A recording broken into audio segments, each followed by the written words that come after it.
معلوم ہے کس سے باتیں کرتا ہوگا وہ تم خود جانتے ہو. ارے تم رے بات کرنے پہ اگر آ جائیں تو ہماری بچیاں بھی کم نہیں ہیں. سچی بات. آج کے دور میں اگر 50 گھر ہیں نا تو 40 گھروں کی بیٹیوں پہ بڑے بڑے موبائل ملیں گے. بالکل سچی بات. میں ان کے ابا سے پوچھتا ہوں, تم پوچھو ان کے ابا سے, یہ بیٹیوں پہ جو بڑے بڑے موبائل ہیں یہ پلاٹنگ چل رہی ہے, ان کی کارخانہ چل رہا ہے, فیکٹری چل رہی ہے, بسیں چل رہی ہیں, ٹرک چل رہے ہیں, ہوائی جہاز چل رہے ہیں, جو پورا خاندان بھوکا مر جائے گا. ارے سب کو پتا ہے. اور ماں سن لے, نبی فرماتے ہیں اطلب العلم من المہدی للحد علم حاصل کرو, ماں کی گود سے گور تک قبر تک علم حاصل کرو. اللہ اللہ سنو, سب سے پہلا مدرسہ ماں کی گود ہے. اسی کی جوان بیٹی سینے کی آڑ میں کھڑے ہو کر کے کپڑا کبھی ادھر کو پھینک رہی ہے کبھی ادھر کو, آدھا گھنٹہ اٹھلا کر کے باتیں کر رہی ہے. کیا یہ ماں پاگل ہے؟ پاگل. اس ماں سے پوچھو تیری بیٹی جوان اٹھلا کر کے کس سے باتیں کر رہی ہے, کون سا ایسا رشتہ دار ہے 1 گھنٹے سے چھت پہ کھڑے ہو کر کے باتیں چل رہی ہیں, موبائلوں پہ چیٹنگ ہو رہی ہے. ماں کو سب پتا ہے. اگر باپ کام سے چلا گیا تو کیا اس ماں سے پوچھ گچھ نہیں ہوگی؟ سچی بات ہے. بہت اچھا. کیا اس ماں سے پوچھ گچھ نہیں ہوگی؟ باپ بیچارہ کما کے, کیونکہ خرچے اتنے بڑھا لیے, اب وہ حلال کمائے حرام کمائے, سٹا کھیلے جوا کھیلے, کسی کا گلا دبا دے, کسی کے پیسے مار لے, سمجھے, چاہے پڑیے بیچ لے, پڑیے سمجھ رہا اس میں یہ ساری چیزیں کر لے. اب خرچے اتنے بڑھ گئے, کہاں سے لائیں؟ اللہ اللہ ذرا غور کرو. یہ ماں میری بہن جو یہاں پر آئی ہے, ایک حدیث سنتے چلے جاؤ, تم بھی حدیث سن لو. پہلے اس سے پہلے دوسری بتاؤں. میرے نبی بیان کر رہے تھے, تقریر کر رہے تھے, مجھے ابھی یاد آئی مجھے یہ بات.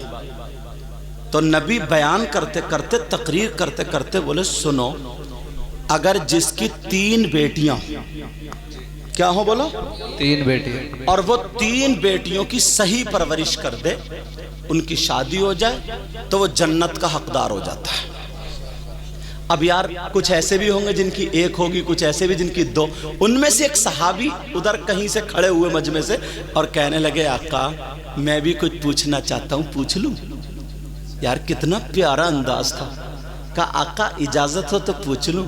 میرے آقا سمجھ تو گئے کیا پوچھنا چاہتا ہے, مگر اسی کی زبانی سننا چاہ رہے تھے. بولے پوچھو. وہ کہنے لگا آقا 3 بیٹیاں ہوں تو وہ جنت کا حقدار ہے, اور اگر کسی کی 2 بیٹیاں ہوں, 3 بیٹیاں نہ ہو 2 بیٹیاں ہوں, اس کا کیا ہوگا؟ تو نبی نے فرمایا صحیح پرورش کر دے, وہ بھی جنت کا حقدار ہے. بیٹیوں کی وجہ سے جنت مل رہی ہے. ایک کونے سے اور کھڑے ہو گئے, کہنے لگے آقا آپ کی بارگاہ سے کبھی کوئی خالی ہاتھ نہیں گیا. جب بھی اگر کچھ مانگا, جب بھی طلب کیا, کوئی خالی ہاتھ واپس نہیں گیا. آقا اتنا بتا دیں کیا میں بھی اپنی فریاد آپ کی بارگاہ میں رکھ سکتا ہوں؟ میرے نبی کہنے لگے ہاں بولو, آپ بھی بولو, کیا کہتے ہو؟ وہ کہنے لگے آقا اگر کسی کی 1 بیٹی ہو تو کیا ہوگا؟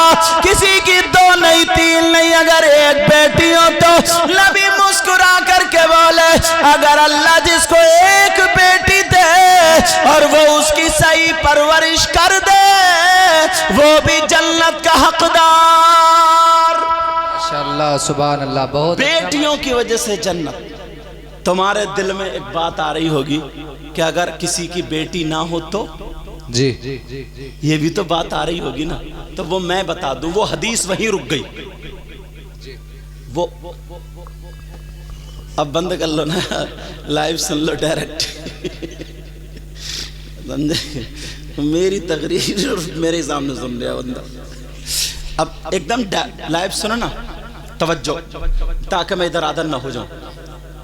اگر جس کی کوئی بیٹی نہ ہو تو کسی غریب کی بیٹی لے کے پال لو، اس کی صحیح پرورش کر دو، شادی کرا دو، وہ بھی جنت کا حقدار بہت ہے۔ اچھا ماشاءاللہ، بہت اچھا ماشاءاللہ۔ اور اگر ایسا نہیں کر پائے تو پھر کیا ہوگا سنو، آقا فرماتے ہیں الصلاۃ علیہ نور علی الصراط۔ یہ جو عورتیں غیبت کرتی ہیں، چغلی کرتی ہیں، دو تین اکٹھی ہو گئی، تیری برائی میری برائی اس کی برائی، یہ کپڑے کہاں سے خریدیں، کون سی مارکیٹ سے لائی، اس کی بیٹی کا رشتہ اچھا ہو گیا اس کا برا ہو گیا، اس پہ ہوا ہے اس پہ جادو ہے، یہ ساری باتیں کرنے والی ہو، سنو سنو نبی فرماتے الصلاۃ علیہ نور علی الصراط ومن صلی علیہ یوم الجمعۃ 80 مرتا۔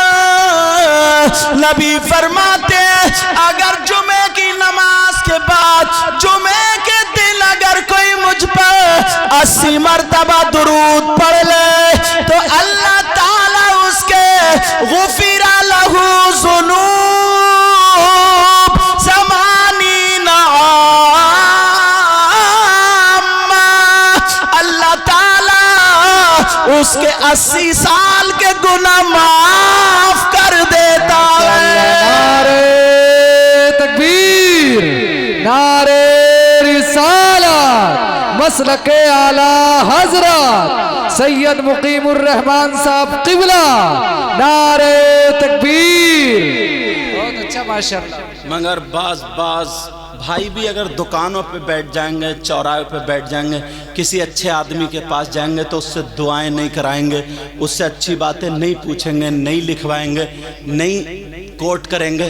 اور بہنوں کا بھی یہی عالم ہے، بعض تو نا صحیح بتا رہے ہیں، اس کے منہ سے بدبو آنے لگتی ہے، اللہ برکتیں فرمائے، منہ سے کیا آنے لگتی ہے؟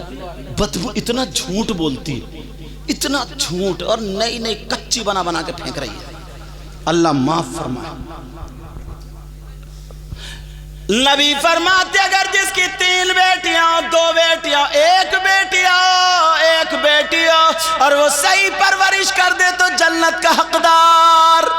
بے شک۔ اب اس کے پلٹ پہ جو دوسری حدیث سنانے والا ہوں وہ سنو تاکہ پتہ تو چلے، پڑھ دو حدیث۔ قال رسول اللہ صلی اللہ تعالی علیہ وسلم ثلاثہ لا يدخلون الجنہ علی عقل والدی والدیوس ورجلۃ النساء۔ حدیث کا ترجمہ سنو، نبی فرماتے ہیں 3 طرح کے لوگ جنت میں نہیں جائیں گے۔ کتنی طرح کے لوگ جنت میں نہیں جائیں 3 گے؟ طرح۔ اور نبی مہر لگا دے تو کوئی پیر لے جائے گا، کوئی نہیں۔ مفتی لے جائے گا، نہیں۔ کوئی مولانا لے جائے گا؟ نہیں۔ بولو، اگر نبی جس کو منع کر دے، جس کو مہر لگا دے، کوئی مائی کلال لے جا سکتا ہے؟ اور نبی جس کو لے جائیں تو کوئی مائی کلال روک سکتا ہے؟ نہیں۔ بولو، تو یہ نبی فرما دے ثلاثہ 3 قسم کے لوگ ایسے جو جنت میں نہیں جائیں گے۔ کون ہے؟ کھولوں؟ اب دیکھو کس کس کی پول کھلتی ہے، مجھے پتہ نہیں ہے بھائی، میں تو سب سے بڑا گنہگار اپنے آپ کو سمجھتا ہوں۔ دعا کرو اللہ مجھے بھی اچھا کر دے۔ پتہ نہیں یار آپ لوگوں میں کون ایسا ہو جو بہت پیارا ہو، اس کی ادائیں اللہ اور رسول کو پسند ہو۔ سمجھ میں آ رہی بات؟ 3 قسم کے لوگ ہیں، تھوڑا کھول رہا ہوں، مجھے پتہ نہیں ہے تمہارے کیا کرتوت ہیں اور آپ کو پتہ نہیں ہے میرے کیا کرتوت ہیں، پتہ نہیں ہے نا، مگر میں کھول رہا ہوں۔ اگر کوئی ایسا ہو تو آج اس جلسے سے توبہ کر کے جانا، اور ان کمیٹی والوں کو مبارکباد دینا کہ انہوں نے جلسہ کیا اور ہمیں پیغام ملا ہے۔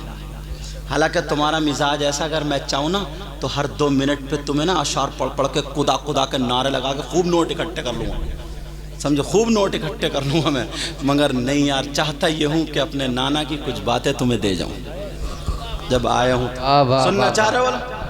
نبی فرماتے 3 قسم کے لوگ ایسے ہیں جو جنت میں نہیں جائیں گے۔ نمبر 1، اچھا عورتیں سوچ رہی ہیں نا یہ مردوں کی باتیں چل رہی ہیں، عورتیں بھی اس میں داخل ہیں. لوگ جو لفظ ہے لوگ، اس میں عورتیں بھی آتی ہیں. 3 قسم کے لوگ. نمبر 1 العاق لوالدی. نبی فرماتے ہیں وہ جنت میں نہیں جا سکتا جو اپنے ماں باپ کو ستاتا ہے، جو اپنے ماں باپ کو تکلیف دیتا ہے، ماں باپ کو ناراض کر دیتا ہے، ماں باپ کا کہنا نہیں مانتا. نوجوانوں تم مجھے کتنے ہی نوٹ دے دو، ان کو نوٹ دے دو، کسی پیر کو نوٹ دے دو، میرے ہاتھ پاؤں دبا دو، کسی پیر کے ہاتھ پاؤں دبا دو، کسی سے دعا کرا لو. اگر تمہارے ماں باپ ناراض ہیں تو ایک کی بھی دعا تمہارے حق میں قابل قبول نہیں، ایک کی بھی دعا. اور ہاں اگر ماں باپ راضی ہیں تو پھر یہ کام کرو گے تو ہر تمہارا کام خوشبو دے گا. تو پہلا میسج کیا ہے؟ اب جس کی وجہ سے تم دنیا میں آئے ہو نا، ماں باپ کی وجہ سے، اس کا حق ادا کرو. پہلا میسج کیا ہے؟ سمجھ میں آ رہی بات؟ پہلا حق کیا؟ بہت سارے لوگ اگر اعلان ہوتا تو 5-5 10-10 ہزار روپے خالی نام کے اوپر، ہاں ہم نے چندے میں اتنے دے دیے کر لیے، اور اماں 2 دن سے کھانس رہی ہے، 100 روپے کا اسے خمیرہ لا کے نہیں دے سکتا، 100 روپے کی اسے دوا لا کے نہیں دے سکتا. سمجھے؟ اگر پیر صاحب آ جائے تو ان کے لیے چادر پہ چادر بدلی جا رہی ہیں، گدے بدلے جا رہے ہیں، ساری چیزیں بدلے، مرغے انڈے سب کچھ. اچھی بات ہے، مہمان نوازی کرو، میں اس کے خلاف نہیں ہوں، کرو، مگر اماں ہے اس کا 3 دن سے 8 دن سے بیچاری کی چادر نہیں بدلی گئی ہے، اس کے کپڑے نہیں بدلے گئے ہیں، اسے کبھی اس کے من کا کھانا نہیں دیا جا رہا. ارے ذرا سوچو تو پیارے، جس نبی نے یہ کہا ہے کہ خدا ایک ہے، وہی نبی فرماتے ہیں، معلوم ہے کیا فرماتے ہیں؟ اگر جس کے ماں باپ جس سے ناراض ہیں، اس کا نبی بھی ناراض اور اس کا خدا بھی ناراض.